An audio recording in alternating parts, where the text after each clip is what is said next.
I hope we have a microphone that can go to Yeah, people. we have a microphone. Oh, very good. Fantastic. Yes. So we are ready. Okay.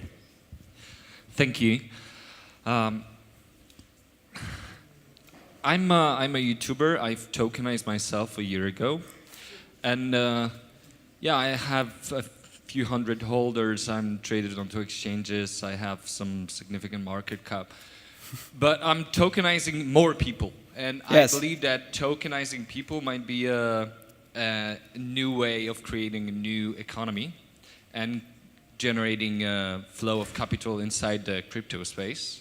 Yes. What do you think about that? Do you perceive any blockade, or maybe this idea is stupid in the first place? What do you think about that?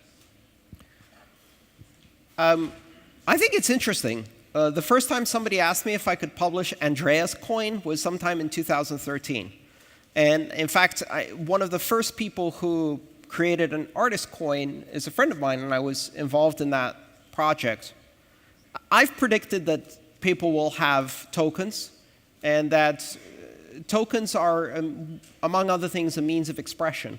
It's a way to express loyalty and to be a fan, to be a supporter. And it's also a way to offer patronage for creative people, so that you can support artists and creative people so they can be as expressive as they want, and they don't have to look for corporate sponsors. They can be directly responsive to their audience. Another reason why I think tokenization is important is because when you work through a platform like YouTube or Facebook or Twitter, you don't own the relationship with your audience. YouTube owns it. Twitter owns it. Right now, I can't do, for example, I can't do advertising on Facebook for my book because my book has a dirty word in it, right? And the dirty word isn't Lockheed Martin.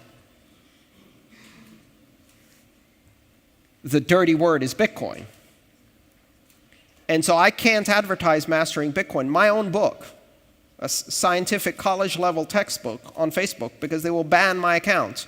Not only will they ban my account, they will disconnect me from my audience. And the same thing applies on all of the other platforms. I keep a very good backup of all of my videos because I don't trust YouTube. Tomorrow they could shut down my account. And how do I connect with my audience? I think tokenization is important. There's one difficulty with it today. And the difficulty is that there are very few people who own cryptocurrencies. We're still in the very early stages, which means that you have a small audience that you can reach. My work is focused 95% at least on people who are brand new to cryptocurrencies, people who have never used them before. My audience is all newbies. That's my particular focus. And so 95% of my audience don't own any cryptocurrencies yet. They're getting some now, maybe. They're getting involved. They're in the beginning. They're trying to learn, trying to make that first tentative step, which means they can't support me if I tokenize myself. So I use commercial platforms. So I use Patreon, for example. And Patreon allows them to use a credit card to support me, which is easier for most people who are not yet into cryptocurrencies. And that makes me feel a bit uncomfortable because Visa is taking part of that and because Patreon is a centralized service. But what is the alternative? At least for me, the alternative is corporate sponsorship. So the freedom I get by getting directly funded by my biggest supporters and by my audience is tremendous. It's fantastic. I'm here today because of Patreon. It allows me to do smaller conferences like this without a lot of commercial sponsors so that I can do that. So I think it's a great idea. I think we're going to see more and more and more of that as the years go by. In fact, I think that's one of the greatest opportunities for cryptocurrencies. You see, the whole peer-to-peer thing is about changing the connection between people. Any one of you in this room today, if you want to give money to another person in this room, you have two choices. You either give them cash, which is peer-to-peer, or you have to pay them through some kind of digital currency, other system, except for cryptocurrency, that is. Let's say you use a credit card or you use a bank account transfer. And that's not person to person.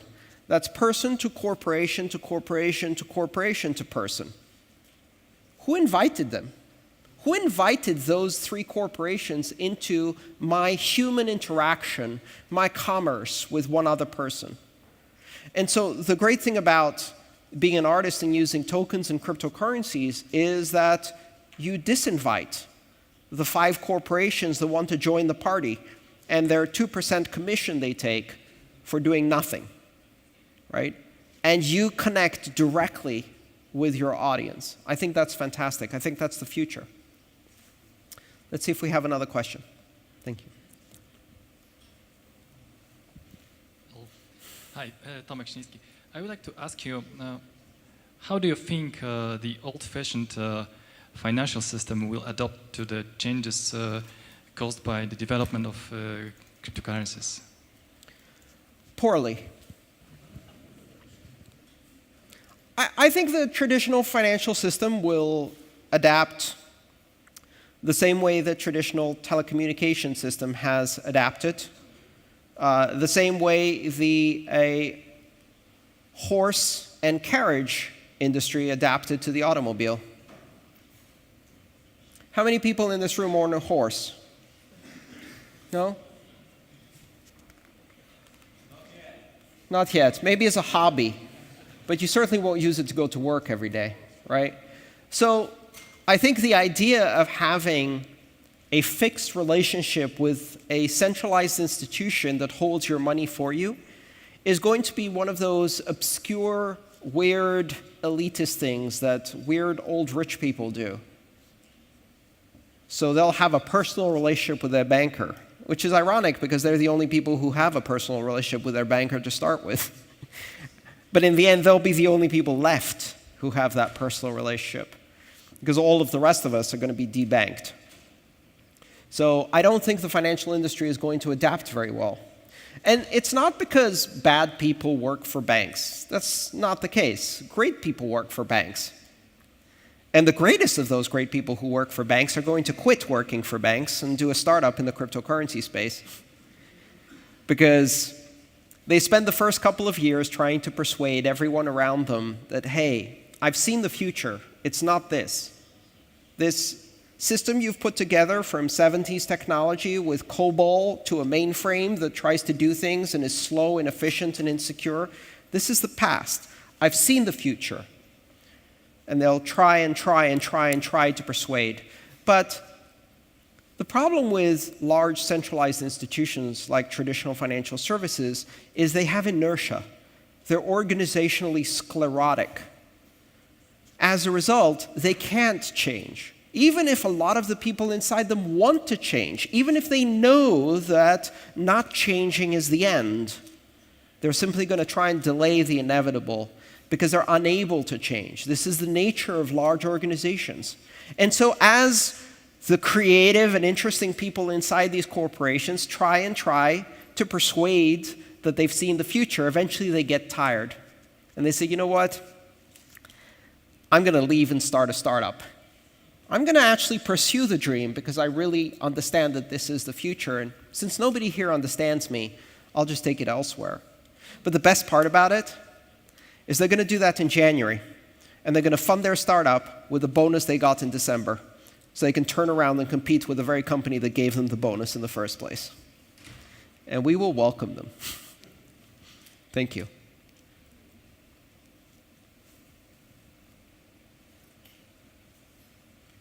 Hello. Hello. I wanted to ask, how did your attitude to Bitcoin evolve? I mean, you are a huge proponent of Bitcoin for so many years. And is it the same? Do you have still the same hope like on the beginning? How did it evolve? Yeah, I'm still just as enthusiastic and excited about this technology. My vision is broader now. It's not just Bitcoin anymore. There's many, many exciting projects. And I look at this entire space as growing and expanding. And it's not only expanding in depth with technology innovation and improvements Bitcoin isn't what it was 5 years. It's getting better. It's getting more technologically advanced. The rate of innovation is accelerating, the number of people who are developing. And then just as Bitcoin's getting better, the whole space is getting broader, and new projects, exciting projects, doing their own different style of innovation, but still open, borderless, decentralized systems that allow lots of people to participate and have a little dose of weirdness are sprouting up all over the place. And some of them are more focused on privacy, others are more focused on other technologies, and they're all innovating independently. So now I look more broadly at the space. And I'm very excited with the level of technological innovation that's happening. And I'm even more optimistic than I was before. The first 2, maybe 3 years, I had the hope that this could work. But at the same time, I had a bit of doubt in the back of my head. Every day I'm like, oh, I hope it works out. I don't know, things are looking weird today. I don't know if it's going to work. Oh shit, MTGOX went bankrupt. Oh no, they're banning it here, they're banning it there. And I was worried. But what I've seen over time is that with each challenge, the system, the technology, the community, the environment, the companies in the space, the people working, they work harder. They get creative. They find ways around the obstacles. They improve the things that are broken and make new things that are better. And it just keeps getting stronger. And every time I think, oh, things are very difficult right now, back in 2012, 2013, 2014 was very depressing. And I was worried. And then I keep seeing it getting stronger and stronger and stronger. I really can't see how it is possible to stop this now.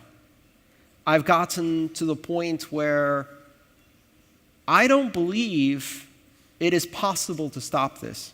It's gotten too big, it's gotten too advanced, it's gotten too many people involved.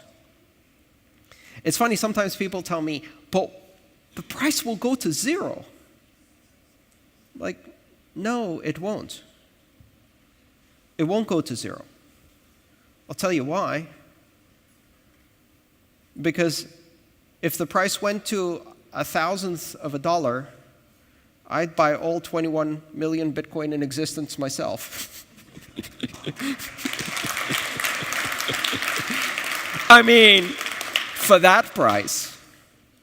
So I can tell you the price isn't zero, if you just want to talk about price, but for me, the price is 0.001. It's not going below that, because at that point, I'm buying all of them.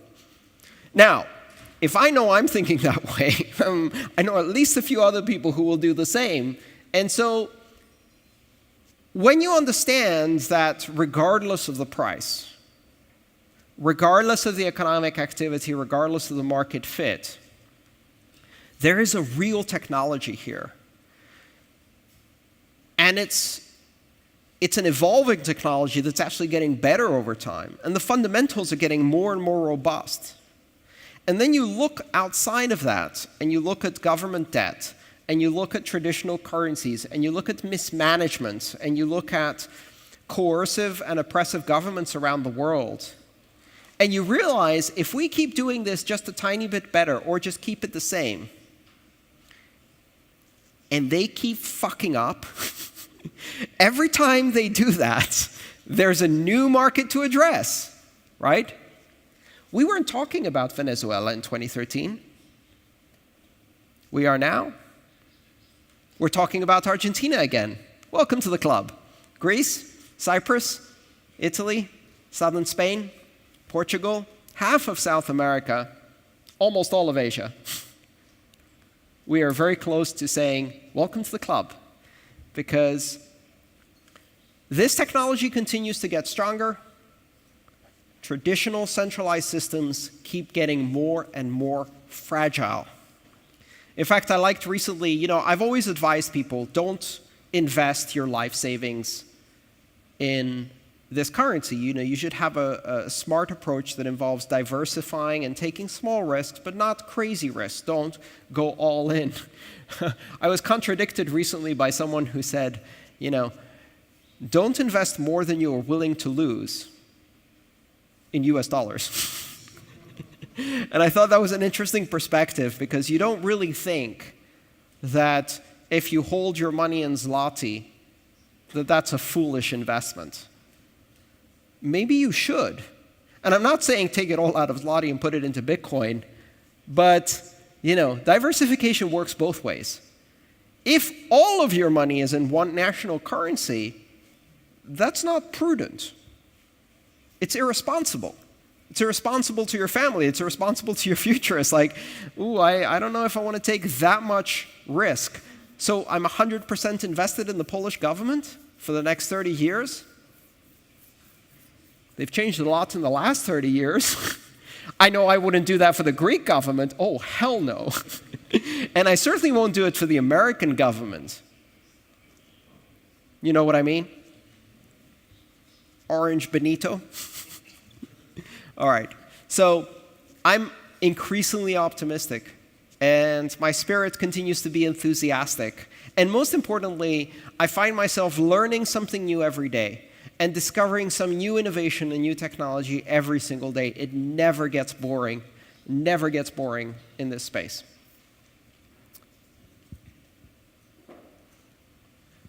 Hi. Hello. Since Bitcoin is different, how do you see the mainstream adoption, and is it going to be through Bitcoin or maybe something else which can be censored? Well, I don't think mainstream adoption is going to be mainstream adoption of one thing. And I think that's a mistake. The idea that everybody will suddenly stop using their national currency and start using only Bitcoin in replacement, I think that's the wrong mentality. We're going from a world of one choice, backed by a monopoly, often a monopoly of force, and with the corruption that comes with that, to a world of choice, where you can have the ability to use any one of perhaps thousands of currencies, and you can easily switch from one to the other in a matter of milliseconds with very little friction, very little exchange cost. So why would you commit to one currency? You would use whatever is most convenient for the particular thing you're trying to do today. Just like, arguably, your IP packets will use the route that's most efficient to getting to the final destination. If you had to set up your internet routing so that it always followed a certain path, it wouldn't be very robust. Instead, that decision is made 1,000 times a second, and you don't even think about it. When money turns into data and money becomes routable, we start thinking of money in that way. The decision, which currency am I committed to, is a decision made by my digital wallet 1,000 times a second as needed. Depends who I'm paying. Depends whether my wallet decides that the savings rate and store value capacity of one currency is better right now and invests some there. It depends on the risk setting I've set, maybe. Who knows? These are all exciting areas to explore.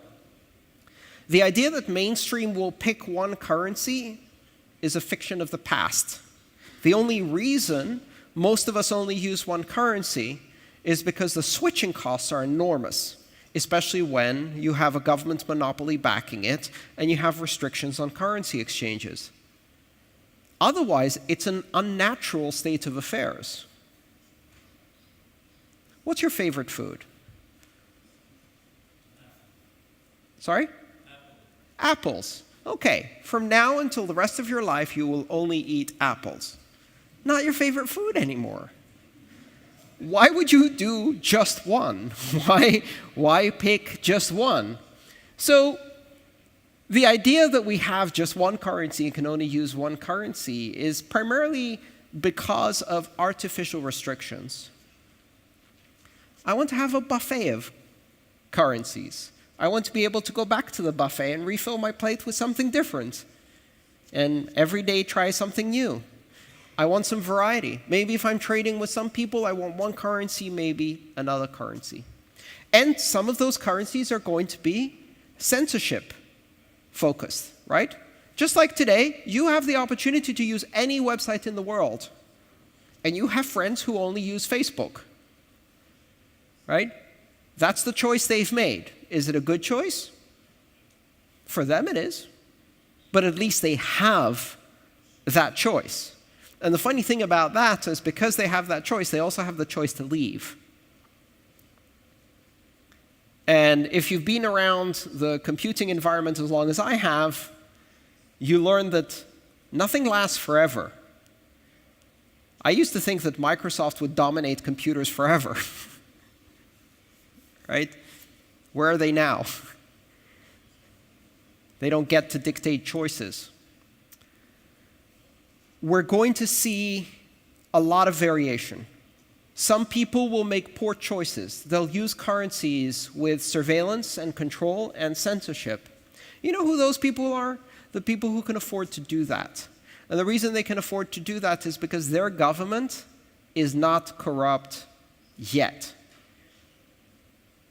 Because if you go to Argentina or Venezuela and you say, hey, would you like to use the government money? No one wants to use that money. And the reason is they know. They already know how expensive that choice will be. Not just expensive as in you lose part of your salary, expensive as in you lose the future of your children. And so that's a choice they will not make at all. But, you know, if you're an American, if you're German, maybe if you're Polish, and you have a Visa, and you can use that in every store, and it's easy and uncomplicated, is anybody censoring your transactions right now? Not really. Is anyone confiscating your money? Well, if you're Greek, yes.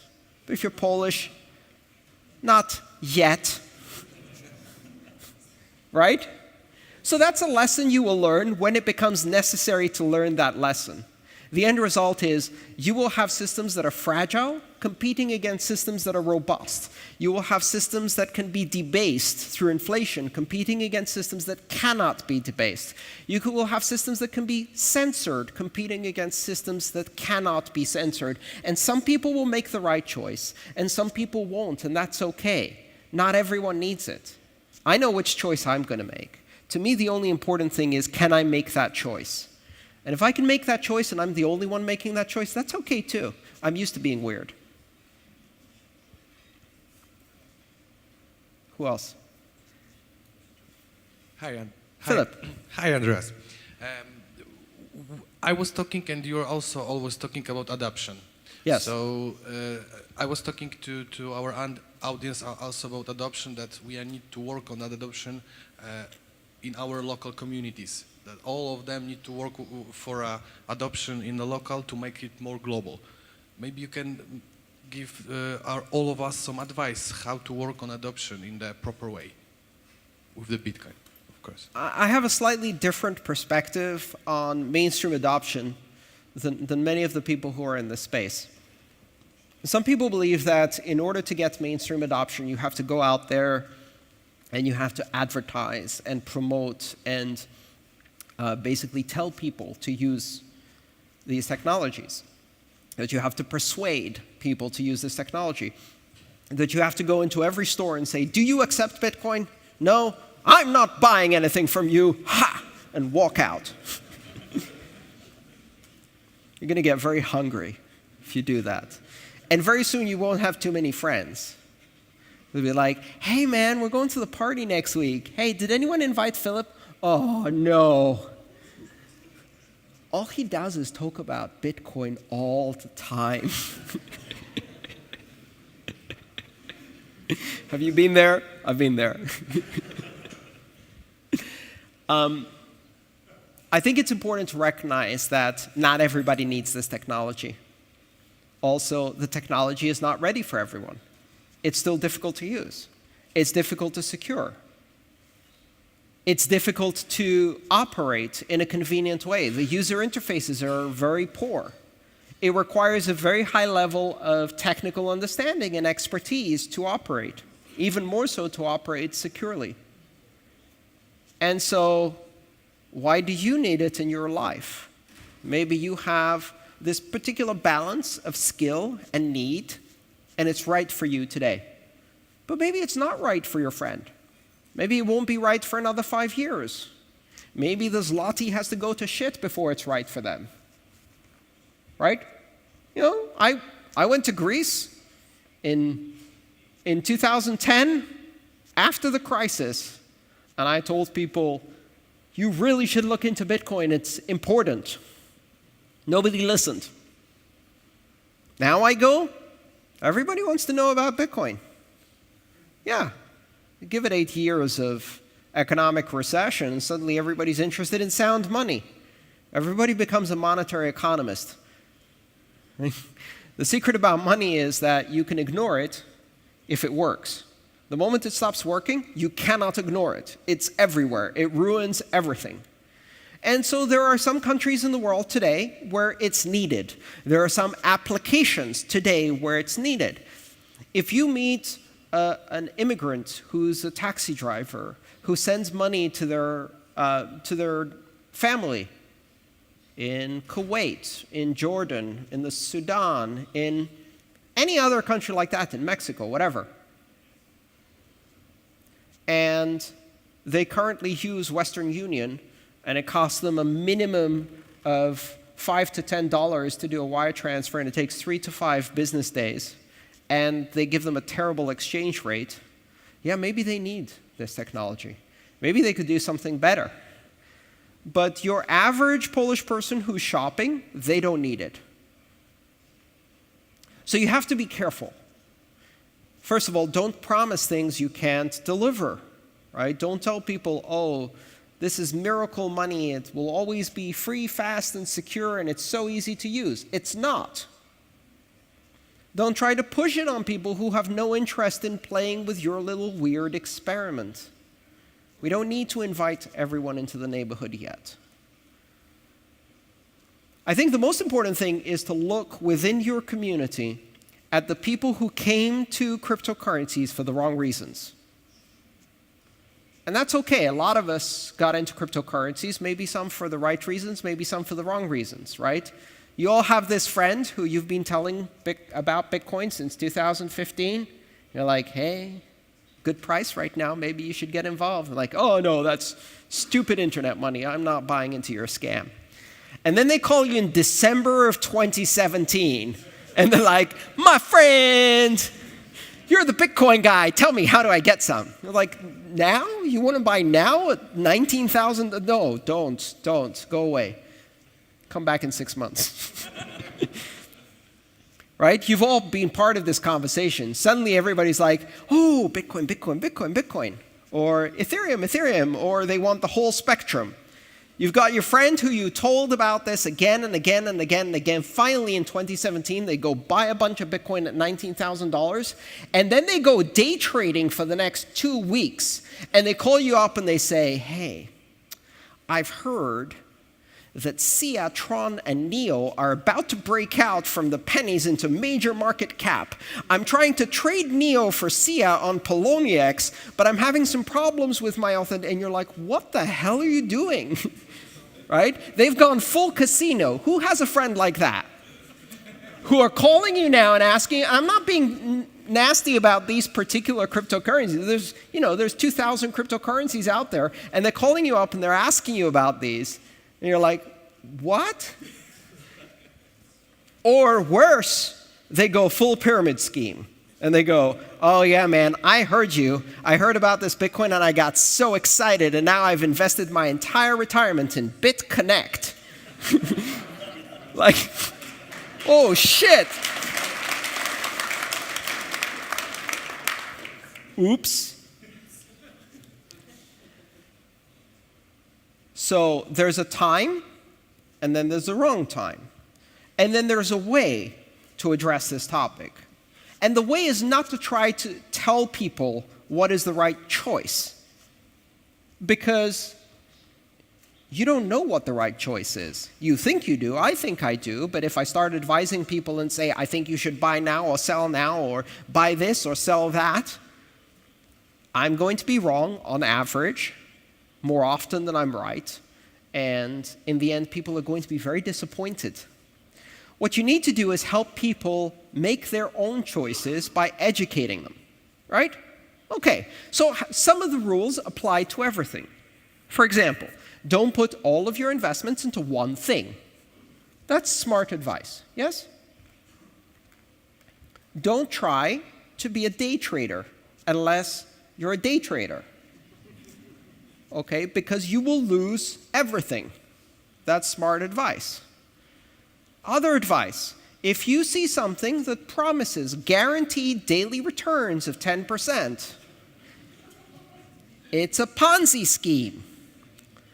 And then when your friend says, it can't be a Ponzi scheme, I've been making so much money, you're like, that's why it's a Ponzi scheme.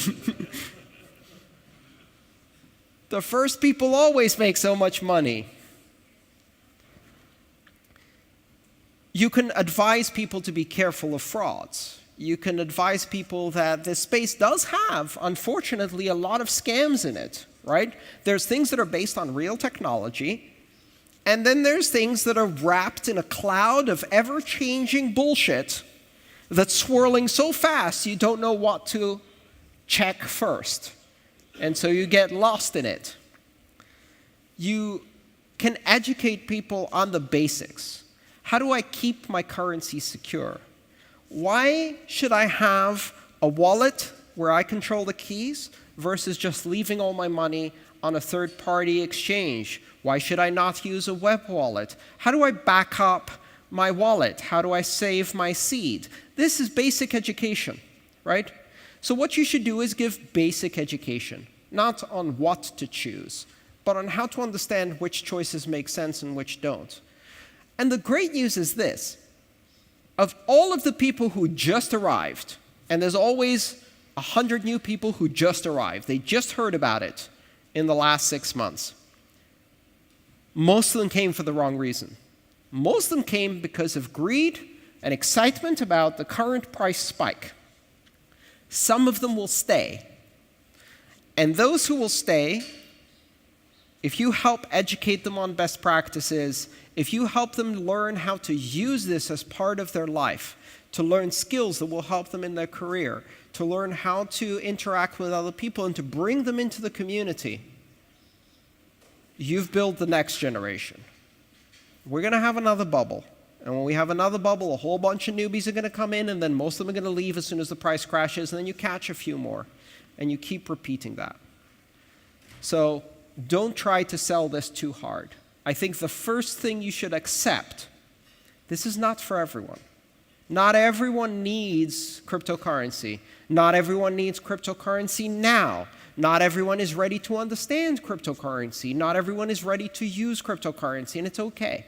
That's okay. Otherwise, you're the asshole who is pushing something that people don't need and don't want in order to promote, really, your own greed, right? And in fact, you should be very careful when you see people like that in the community who are trying to persuade people to buy into the latest exciting investment. Those people are toxic to community, and you need to be very, very careful. So hopefully that's some advice that you can put to practice here. Communities that are based on education are sustainable, are long-lasting, and they keep growing regardless of what the price does. I've seen this again and again. I've been involved in founding several physical communities, local communities in San Francisco and Chicago and other places, and I've seen those communities thrive. They get very busy when the price is high, but they remain sustainable even when it's not. All right. Do we have time for, how many questions more do you want to do? Couple more? 10 minutes. 10 minutes. Very good. Thank you.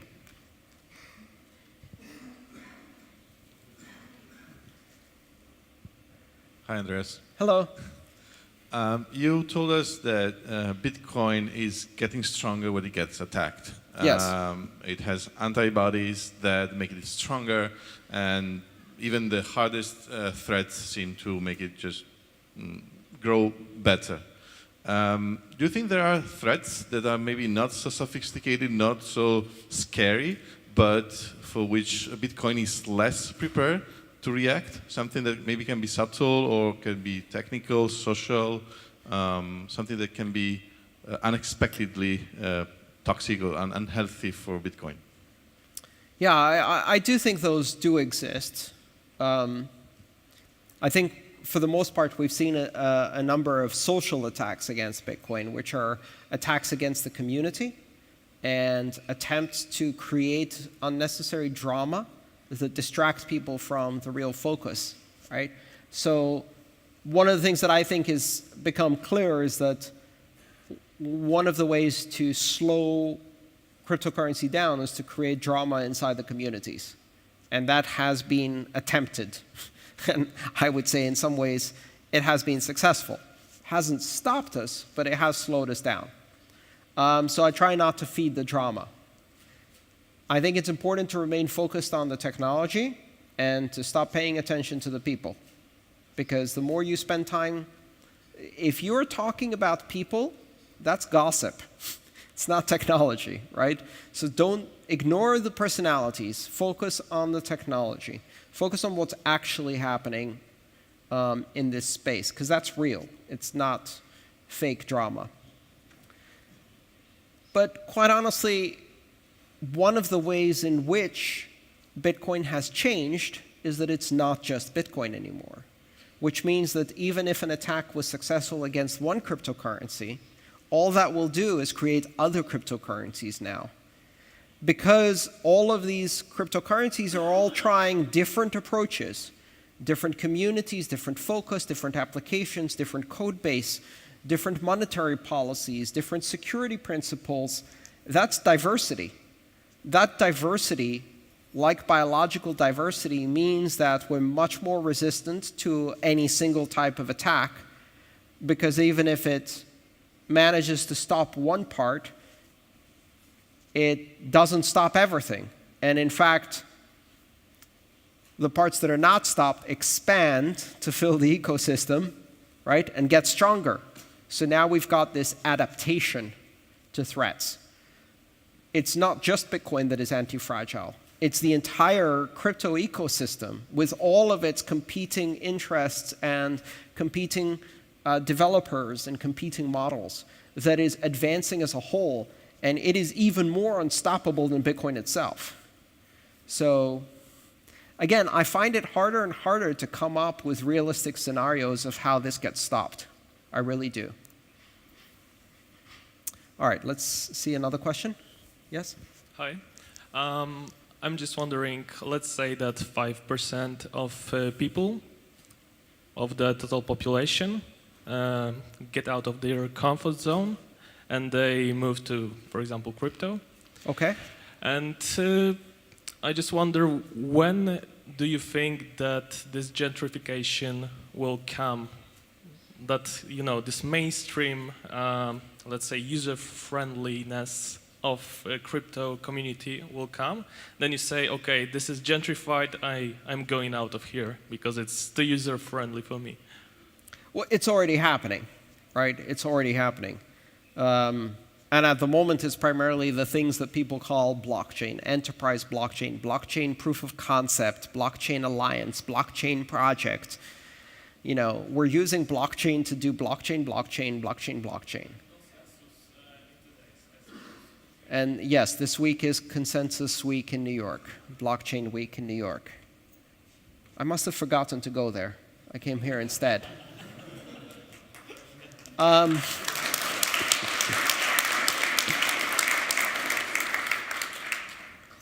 And they're going to say that word a lot. Yes, gentrification is already happening. The attempt to wrap all of this in a sanitized corporate environment. But the brilliant thing about it is that that doesn't take away the core principles and values anymore. They've built their own little neighborhood. And it's boring. And they're doing their own little thing. And the consultants are making fantastic money, right? The funny thing is, and I predicted this in 2013, I suggested that what's going to happen is they're going to start blockchain projects. They're going to take these blockchain projects and they're going to have funding. And for this funding, they're going to train software developers to work on blockchain. And how are they going to train software developers to work on blockchain? They might buy my book. They might go and do some courses online. They'll start learning from the existing code base. They're going to copy some of the existing code. They're going to learn cryptography fundamentals. They're going to learn about elliptic curves. They're going to learn about private public keys. They're going to learn about hash algorithms. They're going to learn about consensus algorithms. They're going to learn about proof of work. And one day, one of these developers is going to discover Bitcoin. And people thought that was funny, right? Like, I mean, come on, how can they possibly do that? So I went to this conference in Singapore, and me and Vitalik Buterin were there, both doing a presentation for the Singapore meetup. And this kid, this young kid, maybe he was in his 20s, like not even mid-20s, came up to me and said, Mr. Antonopoulos, I've been watching your videos. I've been in the blockchain space for a year and a half. And a couple of months ago, I discovered Bitcoin. What? How? How can you be in the blockchain space for a year and a half and discover Bitcoin in the last 2 months? He said, well, I went to this Bank of America conference presentation, and there was a consultant who was talking about this new technology called blockchain. And they talked about blockchain, they talked about Hyperledger, and they talked about Ripple, and they talked about distributed ledger technology, and they talked about federated ledgers, and they talked about proof of authority and proof of stake, and all of that, all of that. And they didn't say Bitcoin once. It wasn't on the slides. And so then I got hired, and I got involved in this project, and I started working with Hyperledger. And I started reading, but every time I would search for one of the things that I was interested in, it would send me into these weird open source communities on GitHub, and I'd find things about other things that I'd never heard of. And then I started noticing that Bitcoin came up a lot. I was like, what's the relationship between blockchain and Bitcoin? Does Bitcoin use blockchain too? And this entire time, I'm sitting there and I'm, really? Uh-huh. And then what happened? Really? Uh-huh. And I'm like inside, I'm screaming, right? But I'm listening to this guy. It's like, and then I discovered your videos and I started watching them. And now I'm really excited about Bitcoin, so I came here to learn about Bitcoin. And I'm like, oh, this is it. Because the beauty of that is Bank of America paid to train this guy. And now he's working for us. And they keep doing that. Because if you get trained on the corporate dime, on the boring corporate stuff, and then one day, can you imagine you've been doing all of this stuff with Hyperledger and distributed ledger technology, et cetera, and you've been paid and trained and trained and trained, and one day you come across Bitcoin, and it blows your mind. Because it blew my mind and it blew your mind. We're all here because we had that epiphany. We had that same experience. That, oh, wow, this is very different. It's exciting, it's weird. And then you get involved and you start reading and you go down the rabbit hole. So we're going to keep seeing that happening. And I think that's one of the most exciting parts of this space. Let's do one more question. Yeah, the last one. Last question. Thank you. Hi, I'm not a programmer, so but I just recently grasped the idea of Lightning Network, like how it works, more or less. Yes. And then I learned, I don't know if we can, well, yeah, we can say about, even if it's a Bitcoin Congress, about the plasma cache, right? About the what? About the plasma cache. Okay. Yeah, in Ethereum. I haven't heard that. No, in Ethereum, no. Oh, is that Raiden? Oh, maybe. I've heard plasma cache. That okay. They basically want to do from what I understand is that they want to do something like Lightning Network but on chain. Ah, interesting. Yeah, well, like baby chains or something like that. You know, the concept of baby chains with with the main Ethereum chains. Do you know anything about that? Or I do not. No, I had alright. heard of Raiden, which is another implementation of a Lightning-like protocol. Lightning today means more or less a specific implementation, which is the Bolt specification. So the Lightning Network is a set of specifications called Bolt. But if you take the more general term, which is to say a system of second-layer routable states channels, that concept can be done in many, many different ways, and we're only barely discovering all of the different ways it can be done. So side chains and cross-chain atomic swaps and internetworking protocols, and I mean, great. As I said, it never gets old. Just when you think you understand some of this space, something weird happens, and you discover a whole new area that you didn't know existed. And that's one of the things I really enjoy about my job. It's never boring. And I can tell you, I am not finished learning. The day I finish learning, I'm going to do something else, because then it will be boring. But right now, every single day, somebody comes to me and says, "Have you heard of blah?" And I go, "No." Never heard of it. Brand new. Thank you. So thank you so much for coming. Really appreciate your time. If you wanted to get a book signed, or if you want to take a photo or something, we will set up some time for that after this presentation. But most importantly, thank you so much for coming to this event and for hosting me. Thank you. Andreas Antonopoulos. Gość specjalny, drodzy Państwo.